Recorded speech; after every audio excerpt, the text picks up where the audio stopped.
Hello everyone and welcome back to a brand new episode of the monthly economic update here on Economy.lk. Here I'll quickly recap the month of October and some of the key highlights during the month. The start of the month saw the presentation of the economic roadmap by the new central bank governor, where he outlined the key measures during the months of October to December and from January to March. In particular, focusing on how the dollar liquidity situation could be reversed, and also how there could be more stability for the currency.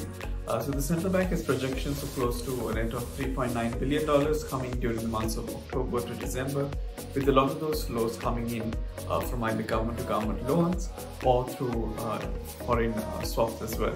And these are similar measures that we've seen the government adopting in the past as well. Some of the other measures included sale of underutilized assets, also expectation for foreign inflows into the government securities market, and amongst others as well. A lot of these will really depend on the timely implementation and also announcement and more clarity beyond these proposals to really see some of these roadmap measures really having an impact in stabilizing the currency market as well. On the growth front, we did see the PMI numbers doing much better, and a rebound shown in the month of August as well, and September has been much more profound, in particular for manufacturing and services.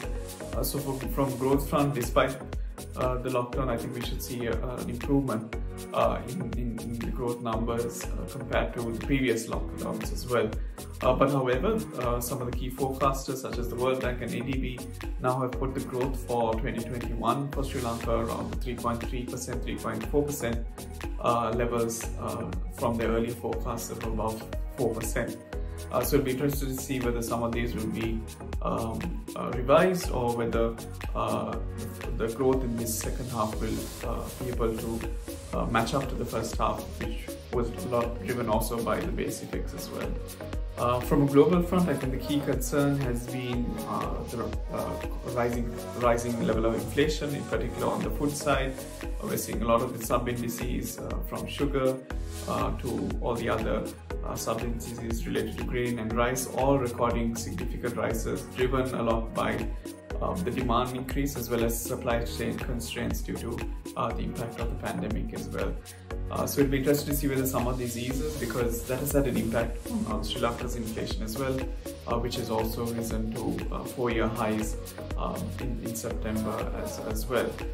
So let's see how some of these pan out in the next few months, and in particular with the budget coming up, it will be also in focus as well. So thank you for tuning in, and stay tuned for the month of November update, where we will definitely have a roundup of the national budget and its implications.